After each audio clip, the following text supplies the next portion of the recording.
The other day I was watching Spider-Man Homecoming again, and there's a scene where Spider-Man is trapped under a pile of rubble. And I think this scene is about as perfect as it can be, and I want to break down what makes it perfect and why it makes Spider-Man Homecoming outshine all the other Spider-Man films. So join me as we take the scenic route.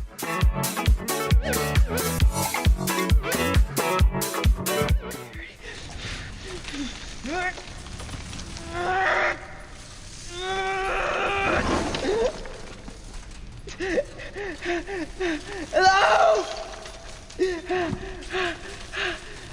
Hello! Please! Hey, please! I'm down here! I'm stuck! I can't move!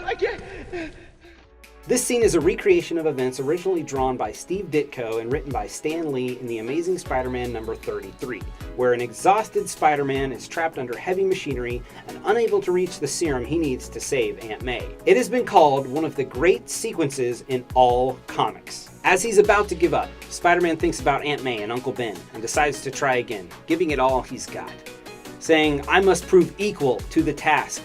I must prove worthy of that strength, or else I don't deserve it." As Spider-Man's on the verge of blacking out, he summons all his strength and begins to lift the heavy machinery, saying anyone can win a fight when the odds are easy. It's when the going's tough. When there seems to be no chance, that's when it counts. He lifts the machinery off of him and he saves Aunt May. Now let's look at how Spider-Man Homecoming mirrors that. Peter's trapped under rubble. He tries to lift it, but it's too heavy. He almost gives up. He's crying for help. But then he remembers what Tony Stark told him. If you're nothing without this suit, then you shouldn't have it. The going was tough, and there seemed to be no chance. And that's when he decided to fight, because that's when it counts. And he lifts the rubble away, and he goes on to stop the Vulture, and he did it by himself. This scene demonstrates that Spider-Man Homecoming captures and understands the character of Spider-Man far better than the Sam Raimi films or the Amazing Spider-Man films. In Sam Raimi's Spider-Man, when he's holding the trolley full of people and Mary Jane, and the Green Goblin continues to attack him, what happens? It's time to die!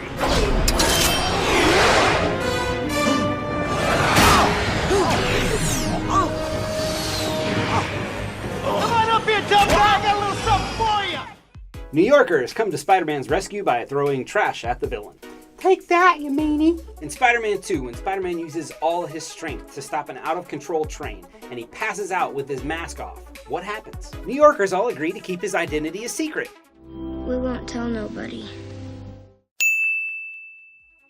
Okay, no. Just no. Sam Raimi, no. In Spider-Man 3, when Spider-Man is nearly defeated by Venom and Sandman, and Mary Jane's about to fall to her death for the millionth time, what happens?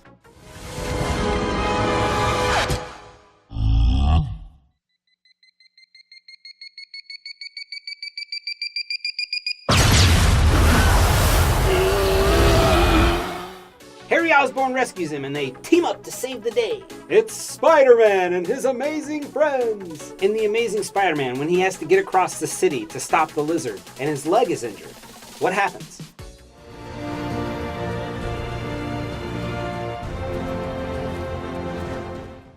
Construction workers line up their cranes so he can get there in time. In The Amazing Spider-Man 2, Spider-Man is trapped by multiple lines of electricity by Electro. And what happens? Bet you never saw this coming. Gwen Stacy hits Electro with a car and rescues Spider-Man. In those Spider-Man films, time and time again, when the going got tough, Spider-Man just got lucky.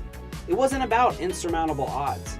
It wasn't about fighting even when there seemed to be no chance. But one of the great things about Spider-Man, at least in the early years, is that he didn't have someone else to depend on. He was it. A couple times in Spider-Man Homecoming, Tony Stark comes to the rescue.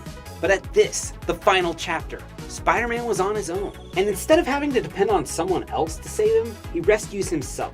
And that is when he truly becomes worthy of the strength he possesses. Now you could argue that before, Spider-Man was rescued by his friend Ned when the Shocker caught him by surprise. Guess you'll never know.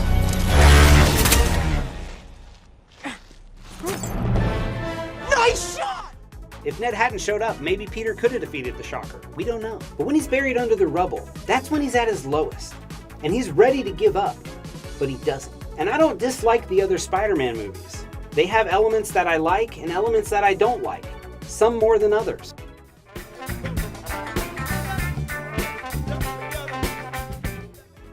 No.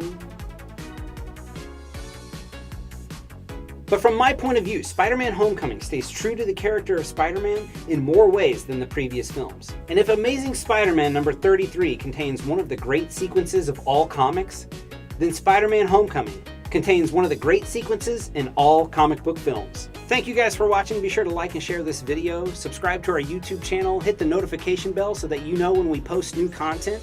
Follow us on Facebook and Twitter, and as always, check us out at basementroadshow.com. My name again is Danno Waddell, and thanks for joining me on the Scenic Room.